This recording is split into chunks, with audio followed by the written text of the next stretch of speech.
Welcome filmmakers, fans, and friends to Indie Cinema Showcase. I'm your host, John Theisen, and each episode my co-host Tim Anderson and I will be here to bring you the best and brightest in local independent cinema.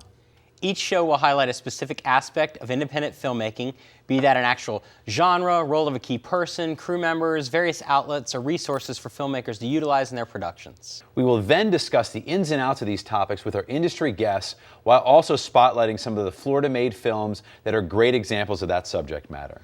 Today's show, we're going to focus on the role of the film composer and how their score can make or break even the best-looking films. Then, later in the program, we'll be talking with local musician and composer Rob Reider about the impact of the film's score. All right, let's get things rolling with a very abstract film about a man who has an appointment to keep. The film is entitled Vestiges, and it was directed by local UCF film student Alex Sushil. Hope you enjoy.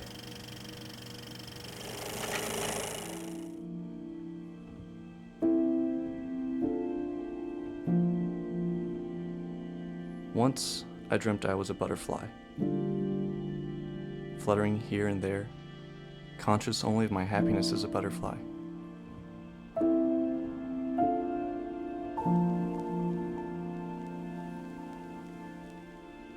Soon I woke up, and there I was, myself again.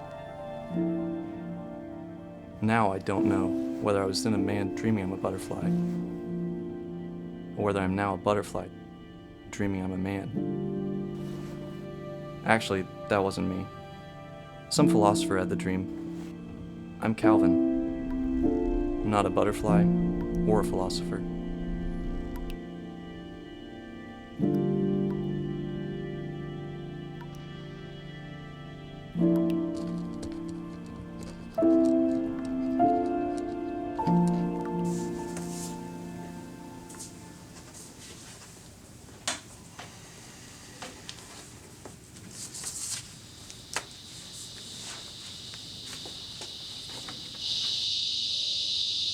Everything used to move at me so fast.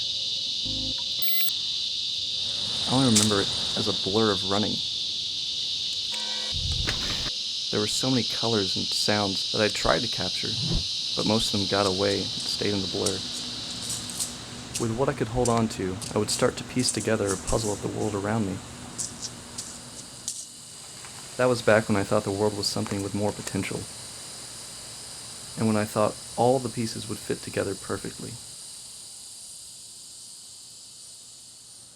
I never knew that I was missing pieces myself.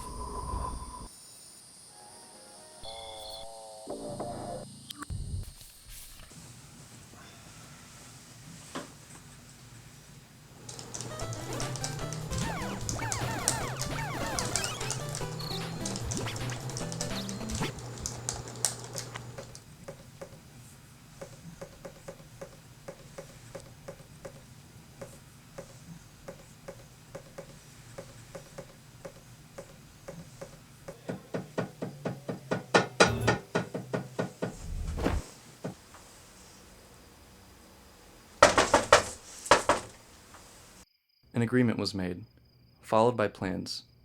Draw up the maps, collect the funds, and never look back. I didn't have a choice in the matter. That's when I realized I was not who I thought I was.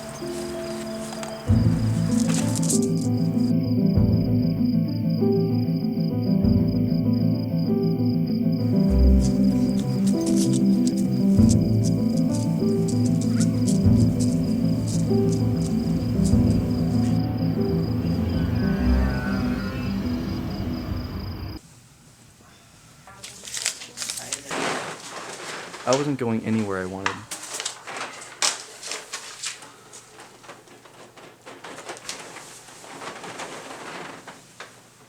I always found myself moved by others.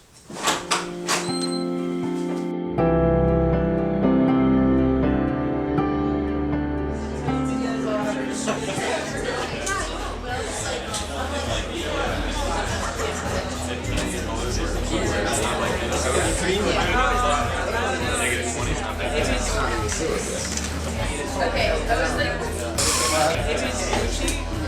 like,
Once I dreamt I was a butterfly, again and again and again.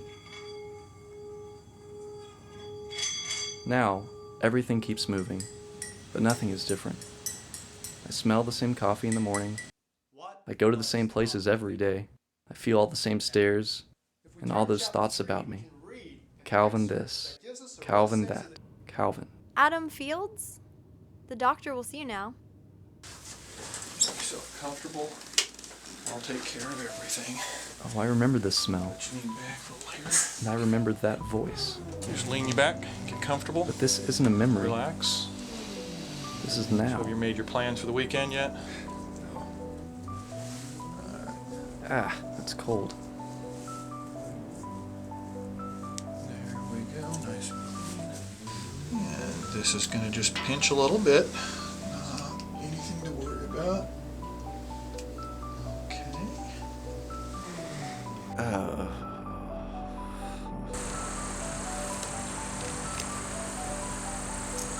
Where am I?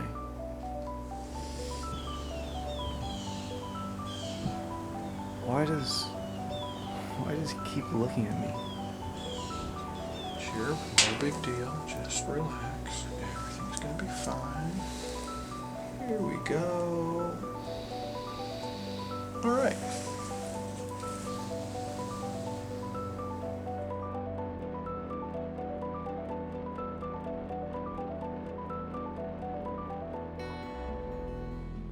Oh. Oh, what is that? Can't stay awake. Adam got. Why isn't he fighting back right now? Oh.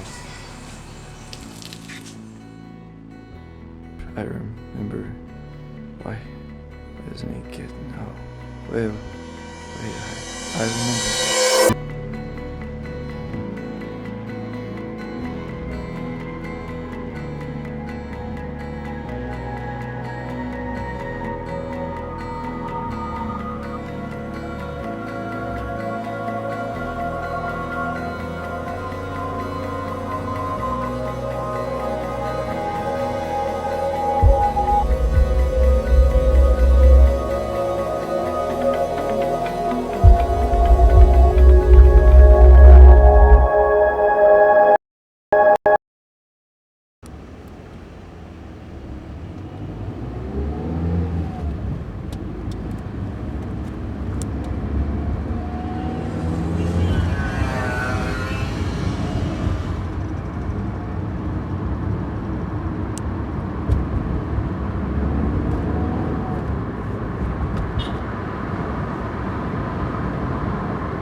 Once again, that was Vestiges, directed by Alex Sushil. Now, each show we like to give our own thoughts from the popcorn gallery and offer feedback about the films we showcase so we can give our audiences something to disagree with us about. So, John, what'd you think of Vestiges? Wow, Vestiges was it was shot so well, and the composition of it was great. I'm not really sure what it was about. I feel like you're just going there, like, I don't know what to say, but it looked beautiful. Yeah, it looked beautiful. The sound was great. The ambiance that they created with the film, I mean, my goodness, definitely a visual masterpiece. I'm not sure if the film was about his mole and the appointment and all of that. I mean, a little confusing to me, but what did you take from the film? I don't know, man. I really dug it. I mean, like I said, it's gorgeous. It's gorgeous. It's really beautifully shot. But I'm seriously thinking the movie might be about the loss you feel about having the mole cut off your face. Right. And like how it appears, since the character is played by 3 different actors, one is a child, but then one is like a middle, college age, and one is like some point past, but he still looks college age. So it's got this kind of David Lynchian disconnect where like maybe he's split, as the mole's being cut off, he's created this alternate reality where he still has the mole. I don't know what it's about exactly, but I kind of love it about that. Well, I know that Lemmy from Motorhead, he actually has his own Facebook page for his mole. Just for the mole? So, you know, I can appreciate that in regards to this film. But no, I do think that it was definitely a journey. And the one thing I do like about it is that it was very open for interpretation. Yeah. I think that, you know, that's why we showcase it, because people at home could argue with us. That's why we want to give you something to argue with us about. But the idea of having a film that can be open for interpretation, but also is so beautiful. And like I said, since today we're speaking about film composing and things like that for film, the ambient sound, the ambient sound behind it just added that subtle, didn't detract, but really added to the film and the journey you went on. So there you go. Good job, Alex. Well, to learn more about the film you just saw, or to find out more about what projects Alex is working on, you can email him at alexsushil@gmail.com. Now, when we come back from the break, we'll be talking with local film composer Rob Reider. Stick around.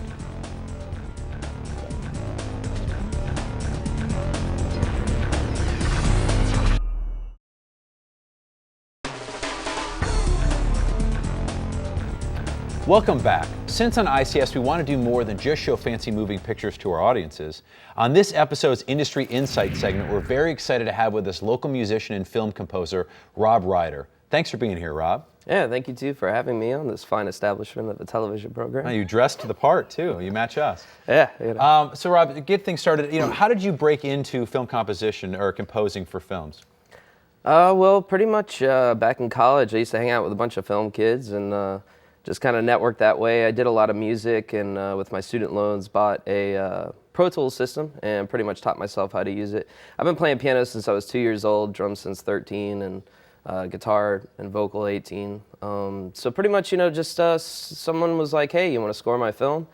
Started doing it. They liked it. Other people liked it. Other people started asking me to do it. And then I realized, hey, you know, if I just put more time into this, make a full thing out of this. So just kept going and just been doing it. Did you find yourself like as you watch films growing up, I mean, paying attention to the, you know, a lot of people don't pay attention to sounds or scores or any of the thing, you know, did you lean to that when you watched films?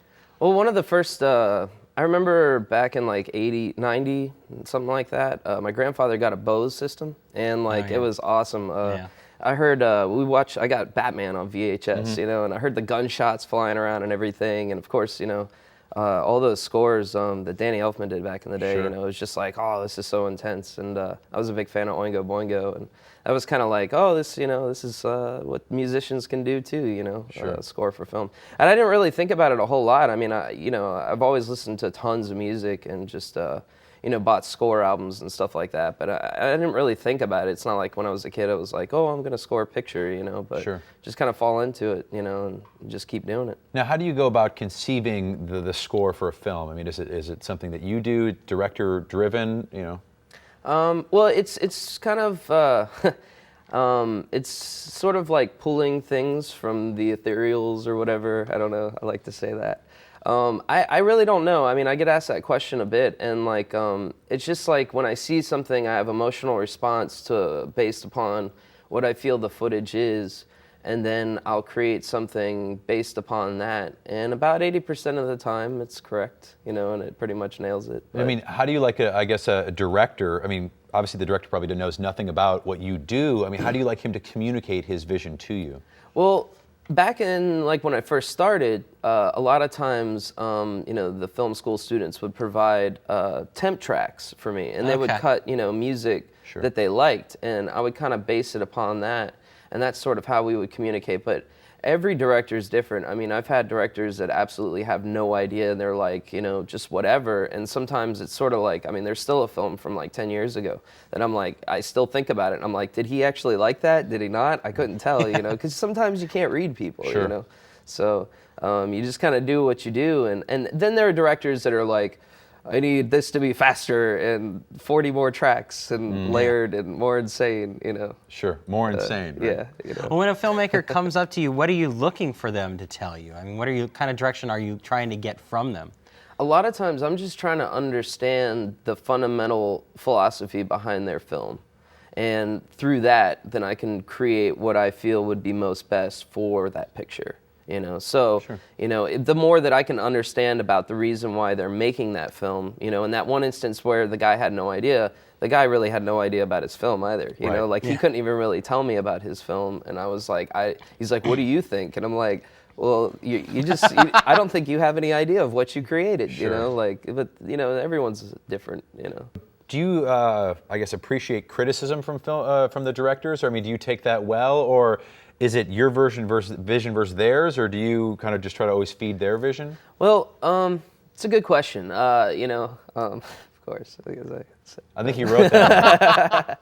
No, but no, it's good because like I've had directors that give me no criticism or feedback, and that to me is almost one of the most annoying things. Sure. But I've definitely had times where I write something that I've spent, you know, a whole day on. I feel it is so perfect, and then I get to the table and they don't like it. And it's hard. It's very hard for anybody that gets into film score composing, you know. It's intense, like, because, you know, you've poured, you know, blood, sweat, and tears out, you know, for this music cue, and then it's just crap. And it's something that you have to take it in stride. It's always best to go with the filmmaker's direction because it's their film. It's not your film. It's not your time to shine. You're not in the spotlight. You're not the lead singer or the guitar player, as it always is in the rock band. It's always the guitar players. I'll concur with that. Yeah, I think everyone in the world will. But you know, so you're trying to create their vision to what they see fit, and so it's not your time to shine. And you will have times to shine and do your thing. But you just have to take it in stride, and the best thing to do is to listen to what they have to say. You know, if it pisses you off, that's cool. Just take a couple steps back, take some breathers, and just really think about what you as a team are trying to accomplish.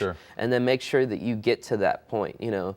And if you have to scrap some amazing music, do it. I mean, you know, maybe you can use it for something else later. Yeah. You know? Can you take us through the process of mixing a film? I mean. Yeah, well, mixing a film is, one of my friends likes to equate it with cooking, but I'm not very good at cooking, but I'm good at mixing. Well, you know, pretty much it's just, it's like moving a mountain, especially for a feature. Sometimes there can be up to, you know, on major features, I know there's like, you know, 600 tracks, maybe 1,000. The biggest I've done is probably 180, 200. But, you know, it's just like you have to just kind of start and, you know, get everything calibrated. And just sort of trust your instincts and go with it. And just, it is a lot of watching films and listening to what sounds are in your environment and thinking about, you know, how do things sound when I'm walking around? How can I create this on picture so that when you're watching it, you feel like you're there? And, you know, you just have to move inch by inch, take your time. And, you know, it can take up to like 2 weeks, you know, to mix a film properly. You know, some of them take a lot less time. You know, it's just, some are more complex than others, you know, but it's just moving a mountain one stone at a time. I guess to wrap things up, can you give us any advice to up-and-coming musicians or composers, sound designers? How would somebody break into Yeah. You know, the field? Well, I think the best thing is that, especially if you're in Central Florida, to really try to network with, if you're a student or something like that, try to network with people that are doing film also. You know, they're trying to do it, and they're starting out, and you're trying to do it, and you're starting out. So, you know, pretty much, you know, find some sort of software or something that you can get comfortable with. Learn how to use it to the best of your ability. You know, research as much as you can on websites, reading books, experimenting. But there is no better school than life, you know, and just doing it. Sure. Cool. A lot of time. Well, Rob, thanks for being here, and I hear you're moving to LA soon, so good. Have a safe voyage, my friend. Oh, thanks. You know, new adventure. New adventures. To keep in touch with Rob and his latest projects, visit akahonaudio.com. As Rob heads off to write us some new intro music, we're going to take a look at this episode's feature. It's a feature trailer brought to us by local horror director Jason Murphy, and it's called The Unbroken. I hope you enjoy it. You know, the pool is why I chose this place. I've never had a pool before. You're having some self-esteem issues, huh? Let's just say my ex-husband was really good at making me feel completely worthless. And it's official. You are now an independent woman. I like your paintings, by the way. What is that one? It looks familiar. I don't know. It's something I've been dreaming about. What are you doing? Mind your own business. Where did you get that? Why is everyone here so unfriendly? Are you okay? You look like you've seen a ghost. You're having a ghost problem. You think I need to find his killer? Yes. It's the only way you'll find peace. Seriously? You think Mr. Middlebrooks killed the kid? Yes. Are you threatening me? No. I'm warning you.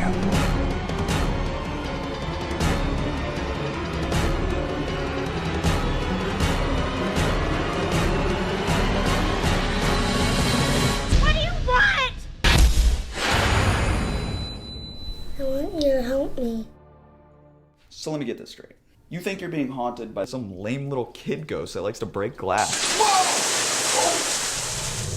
Now, since we're not here just to listen to ourselves talk, we're going to try to impart some wisdom with our Fun Facts segment, presented by greenroomorlando.com. These facts are sent in us from the wild world of the internet. This episode's question is from Rick. Dear ICS, I've been trying to get my film listed on the IMDb for some time now, so I can get increased exposure for myself, my cast, and my crew. No matter how many times I email them, it doesn't seem to get me anywhere. Please help. Rick, I'm really glad that you asked this question because I get asked it like 100 times a year. First, for anybody out there who doesn't know, the IMDb is the Internet Movie Database, and it's a listing of, filmmakers and films that are in production forever. So the easiest way to get yourself on there is to actually complete your movie. There's too many people out there making movies that are submitting films that are in pre-production or post-production, or even just filming, or even only have been announced. So what you want to do, and this is my tip, this is the way to do it. I'm key in on this. Get your movie done and then go to withoutabox.com. Now, Without a Box was an independent website that IMDb bought, and it's used for film festival completion and submissions. You want to do is create a free Without a Box account, and then you want to submit to one film festival. Even if the film festival is free, as long as you submit it, mail in your submission materials, which is your DVD and whatnot, and the festival notifies Without a Box that you have submitted officially, IMDb will automatically create your web page. This is the fastest way to do it. You're not going to have to deal with the IMDb directly. I mean, they have millions of people that are asking them questions every day, and a short filmmaker is just way at the bottom of their list. If you want to be part of our Fun Facts segment, you can submit your questions by visiting the ICS link on greenroomorlando.com. If you ask us a question we can't answer, dude, we'll Google it. Now it's time for my favorite segment of the show, Films to See Before You Die. Are you looking for something a bit off the beaten track to check out late at night? Well, each episode, Tim and I pick a couple DVDs that might have slipped past your radar, but films that we think you absolutely need to feast your eyes on. So, Tim, what's the DVD pick of today? Well, since our episode is about score, I really wanted to go back to a movie that really made me aware of score when I got into filmmaking in the early 90s. Sure. So the movie I picked is actually The Adventures of Robin Hood. Great film. It's a fantastic film directed by Michael Curtiz, starring Errol Flynn and Olivia de Havilland. And the score was actually ranked by the American Film Institute, the AFI Top 25 scores, at 4 or 5 in the history of cinema. And it's really the first one that you get to on the list that isn't like The Godfather or Star Wars or Gone with the Wind. But the score is composed by Erich Wolfgang Korngold, who's an Austrian music composer who came over to Warner's in about 1935, and then the war broke out in Europe, and he didn't return home. He stayed here, and he only worked for about a decade actually scoring, but in that time he scored about 30 movies, and amongst those were Captain Blood, The Seahawk, The Adventures of Robin Hood, a lot of the Erich Flynn movies, and it's the template, I mean, the literal guide for how to make an epic adventure score. I mean, if you listen to this, you know where Raiders of the Lost Ark came from. It's very clear, and so I always say start at the beginning, and to me, Erich Wolfgang Korngold is the first time I went out and was like, how can I find CDs of these scores? Sure. So. Well, my pick, DVD you need to see before you die, is Crossroads, directed by Walter Hill. The score, because we are talking about scores, the music was composed and created by Ry Cooder. Yeah. Ry Cooder is a Delta blues guy. Amazing. It was one of the producers of the Buena Vista Social Club, done a ton of things. But I picked this also because myself being a musician, this was really, it wasn't just a composer sitting there composing. He actually, the film is about a kid that goes down to the crossroads, makes a deal with the devil. We've all heard that. Yep. We've also, at this time, I'm sure people were wondering what Ralph Macchio was doing with his life. Well, he was on Post-Karate Crossroads. Kid. Post-Karate Kid. So it's really written, like I said, this bluesy score for a movie that deals with a lot of going down and those typical blues themes. Another great thing is Steve Vai, the guy he actually goes in at the end of the film. The guy he actually does the dueling at the end of the thing. World famous scene that he goes and duels with Steve Vai, very accomplished, guitarist. Yeah. And so that's why it's kind of a guilty pleasure. But Crossroads is my DVD pick to see before you die. Absolutely, it's a great movie. Well, that's all, folks. We want to thank you all out there in TV land for joining us. We also want to thank Rob Reider for dropping by to share his insights with us, as well as always as our segment sponsors. We hope you learned something new, saw something you loved, or got inspired to get off your couch and go score your own movie. Maybe it'll be good enough for us to show on the next Indie Cinema Showcase. But until then, we say to all you current and upcoming filmmakers, peace, love, and positive reviews. See you next time.